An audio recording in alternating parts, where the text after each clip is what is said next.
राधे राधे मित्रों। तो आज हम आपको प्रबोधिनी एकादशी मतलब देवउठनी एकादशी का व्रत कथा बता रहे हैं। इस साल देवउठनी एकादशी 23 नवंबर को आ रही है। तो चलिए इसकी कथा शुरू करते हैं। युधिष्ठिर ने पूछा भगवान कृष्ण से, मैंने आपके मुख से रमा एकादशी का यथार्थ महात्म्य तो सुन लिया, अब कार्तिक शुक्ल पक्ष में जो एकादशी होती है उसकी महिमा बताइए।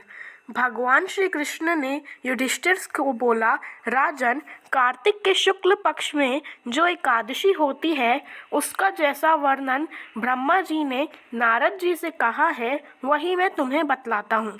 नारद जी ने कहा, पिताजी, जिसमें धर्म कर्म में प्रवृत्ति कराने वाले भगवान गोविंद जागते हैं, उस प्रबोधिनी एकादशी का महात्म्य बताइए। ब्रह्मा जी बोले, मुनि श्रेष्ठ, प्रबोधिनी का महात्म्य पाप का नाश, पुण्य की वृद्धि तथा उत्तम बुद्धि वाले पुरुषों को मोक्ष प्रदान करने वाला है।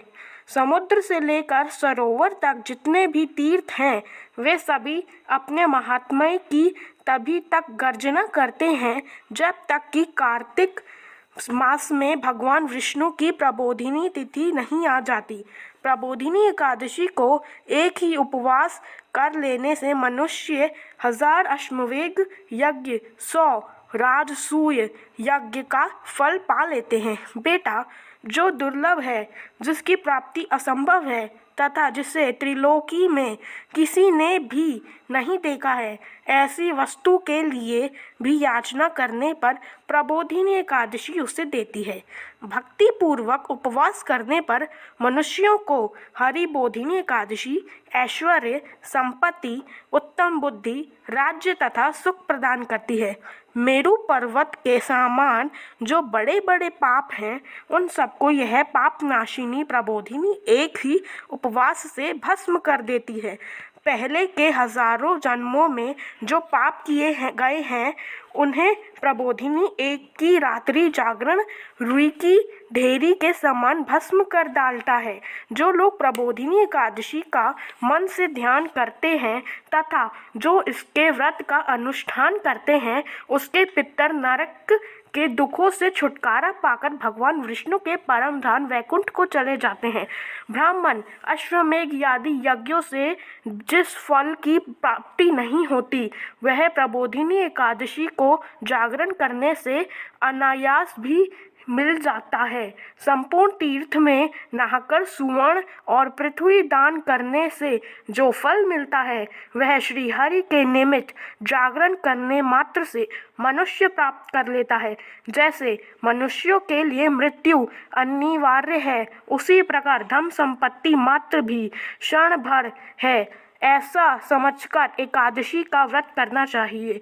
तीनों लोकों में जो कोई भी तीर्थ संभव है वे सब प्रबोधिनी एकादशी का व्रत करने वाले मनुष्य के घर में मौजूद रहते हैं। कार्तिक की हरि बोधिनी एकादशी पुत्र तथा पौत्र प्रदान करने वाली है।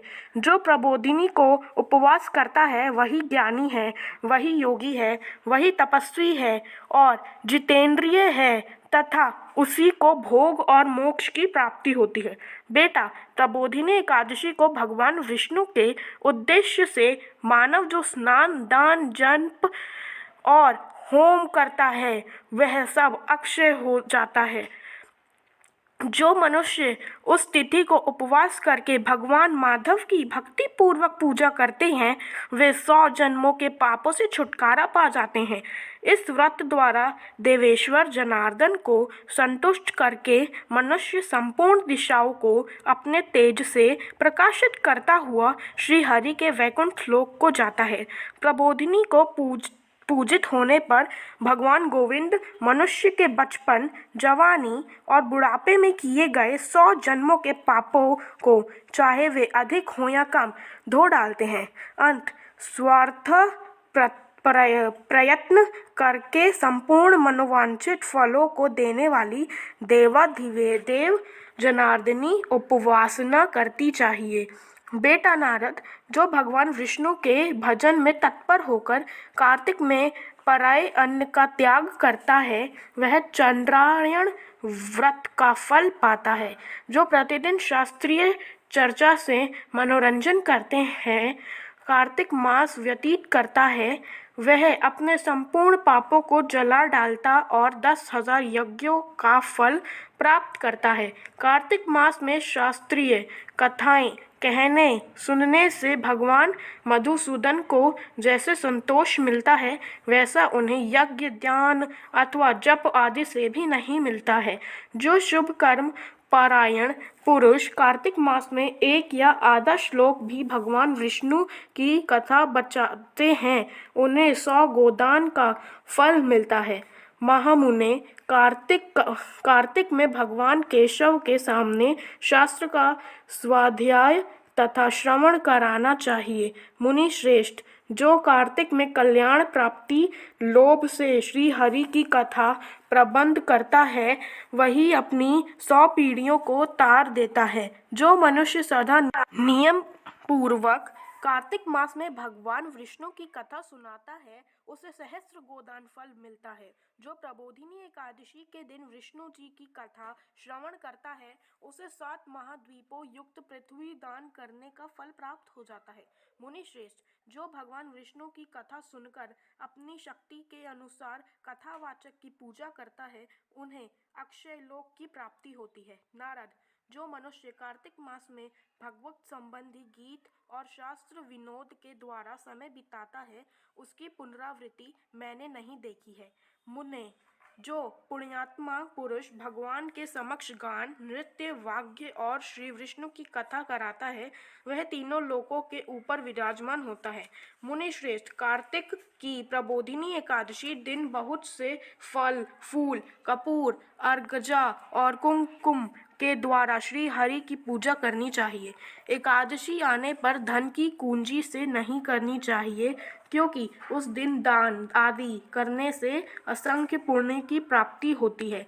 प्रबोधिनी को जागरण करने के समय शंख में जल लेकर फल, हाथ, नाना प्रकार के द्रव्यों से श्री जनार्दन को अर्घ्य देना चाहिए। संपूर्ण तीर्थ में स्नान करने और सब प्रकार के दान देने से जो फल मिलता है, वही प्रबोधिनी एकादशी को अर्घ्य देने से करोड़ गुना होकर प्राप्त होता है। देवर्षि अर्घ्य के पश्चात भोजन, आच्छादन और दक्षिणा आदि के द्वारा भगवान विष्णु की प्रसन्नता के लिए गुरु की पूजा करनी चाहिए। जो मनुष्य उस दिन श्रीमद् भागवत गीता की कथा सुनाता अथवा पुराण का पाठ करता है, उसे एक एक अक्ष पर कलिपा दान का फल प्राप्त होता है। मुनि श्रेष्ठ, कार्तिक में जो मनुष्य अपनी शक्ति अनुसार शास्त्रों रीति से वैष्णवव्रत एकादशी का पालन करता है, उसकी मुक्ति अविचल है।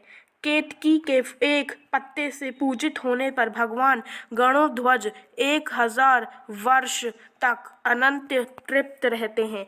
देवर्षि, जो अगस्त के फूलों से भगवान जनार्दन की पूजा करता है, उसे दर्शन मात्र से नरक की आग बुझ जाती है। वत्स, जो कार्तिक में भगवान जनार्दन को तुलसी के पत्र के साथ पुष्प अर्पण करते हैं, उनका जन्म भर का किया हुआ सारा पाप भस्म हो जाता है।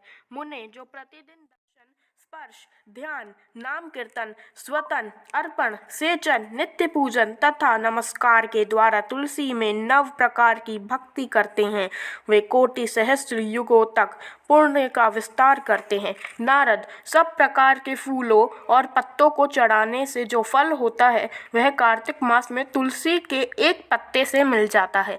कार्तिक आया देख प्रतिदिन नियम पूर्वक तुलसी के कोमल पत्तों से महाविष्णु श्री जनार्दन का पूजन करना चाहिए।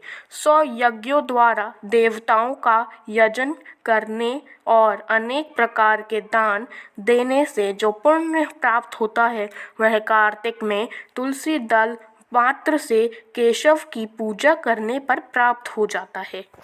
यहीं श्री प्रबोधिनी एकादशी यानी देवउठनी एकादशी की व्रत कथा संपन्न हुई। दोस्तों, कमेंट्स में राधे राधे अवश्य लिखिएगा। श्रीमन्नारायण नारायण हरि हरि, श्रीमन्नारायण नारायण हरि हरि, श्रीमन्नारायण नारायण हरि हरि, श्रीमन्नारायण नारायण हरि हरि, श्रीमन्नारायण नारायण हरि हरि, श्रीमन्नारायण नारायण हरि हरि, श्रीमन्नारायण नारायण हरि हरि।